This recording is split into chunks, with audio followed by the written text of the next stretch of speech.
Fala galera, tranquilo? Cara, quem não conhece a história está condenado a repeti-la.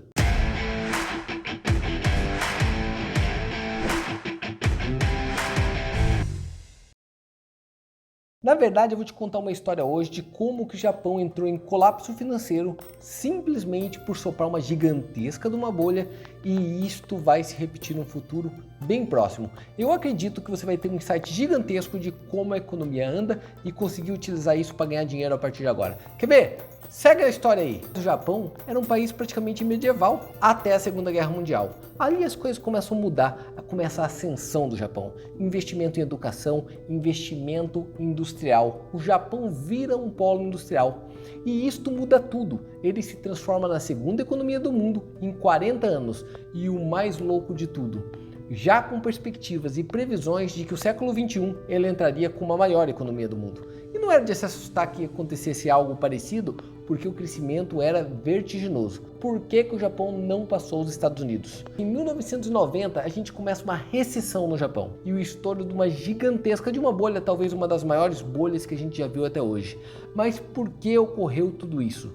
Em 1980, o presidente dos Estados Unidos era o Reagan. E qual que era a lógica dele? Ele fez um monte de dispositivos econômicos e de política econômica para valorizar o dólar. O dólar ganhou força perante as outras moedas com aquelas modificações econômicas que ele fez, e isso alterou a balança econômica do mundo inteiro. Assim, as empresas dos Estados Unidos começaram a ter dificuldade para exportar os seus produtos. Óbvio, se o preço do dólar estava subindo tanto, ficava mais caro para os outros países do mundo comprar produtos americanos. Com essa situação, começou a ter problema financeiro às empresas, os índices começaram a cair e os Estados Unidos tiveram que adotar uma política mais protecionista. Eles fizeram de uma forma com que ficasse mais difícil importar produto de fora. Lembrando que neste momento, começo dos anos 80, o mercado americano estava inundado por produtos japoneses. Por ser de tecnologia tão de ponta e por ser mais barato que os produtos americanos, os produtos japoneses tomaram conta de tudo. Você nota como é parecido com a situação Estados Unidos e China no momento que a gente está falando agora? Qual foi o dispositivo para consertar tudo isso? A economia estava em frangalhos, o mundo estava entrando numa loucura inesperada decadente, e decidiram as maiores economias do mundo fazer um acordo chamado de Acordo de Plaza, onde as maiores economias concordaram em depreciar o dólar. Simplesmente agiram de uma forma de vender dólar em uma quantidade bem substancial no mercado financeiro, ao ponto de que diminuísse o valor dessa moeda. Mas com isso, as moedas que faziam contrapartida ao dólar se valorizaram, obviamente, e o ien se valorizou muito mais do que as outras. E a partir dali, os produtos japoneses que se encareceram perante o mundo, e as exportações começaram a diminuir fortemente.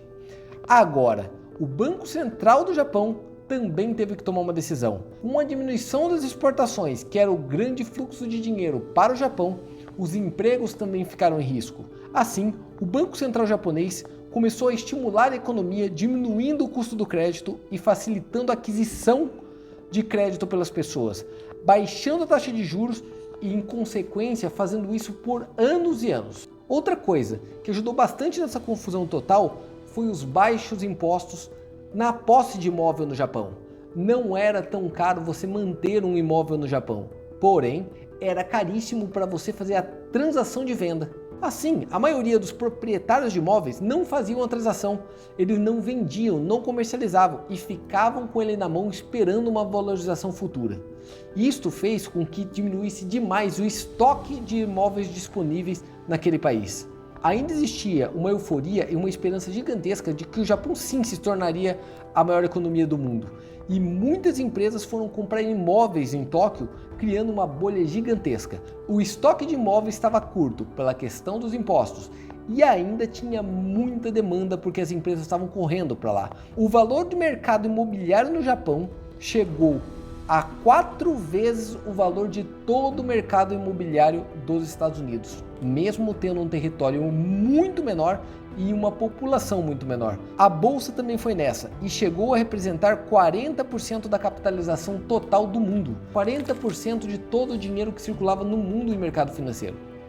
Em 1990, o Banco Central tem que intervir e aumentar a taxa de juros em 3 vezes, de repente, para segurar o aumento do preço da inflação. Lógico, aquele tempo de bonanças e dinheiro fácil e dinheiro fake circulando no mercado fez com que o preço das coisas disparasse e a inflação começasse a corroer a riqueza do país. Também houve um apertamento na regra de empréstimos imobiliários. O efeito foi o estouro da bolha. A bolsa caiu 60% e os imóveis 80%. Do nada, a riqueza do Japão foi desperdiçada. Diversas instituições foram à falência. Esta crise dura até hoje, mais de 30 anos depois.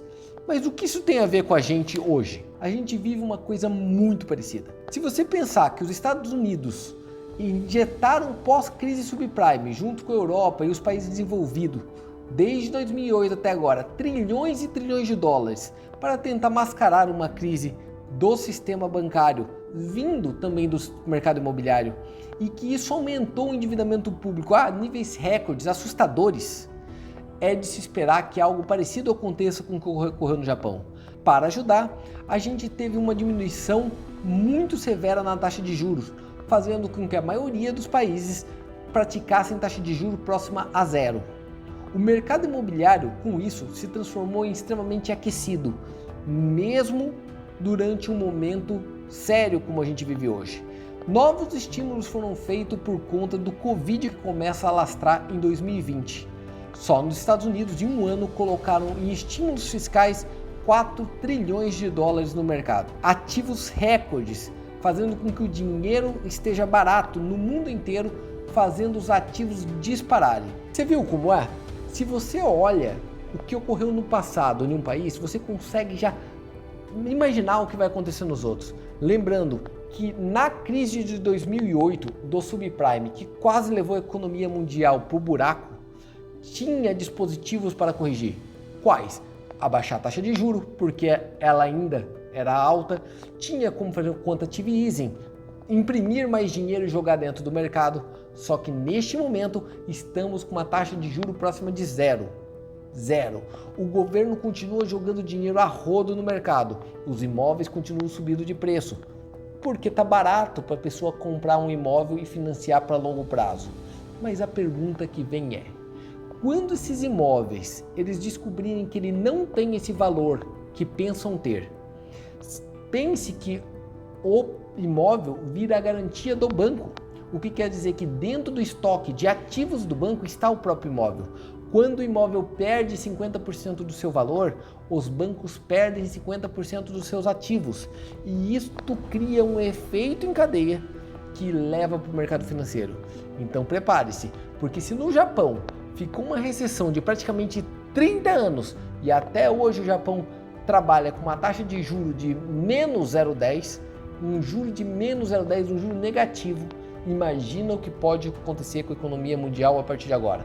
Não é para ser um efeito boom, não é para ser o Cavaleiro do Apocalipse, é simplesmente para vocês entenderem que olhar o que está acontecendo, tirar suas próprias conclusões e saber o que acontece por trás simplesmente da mídia ajuda bastante a você tomar decisões. E aí, curtiram o conteúdo?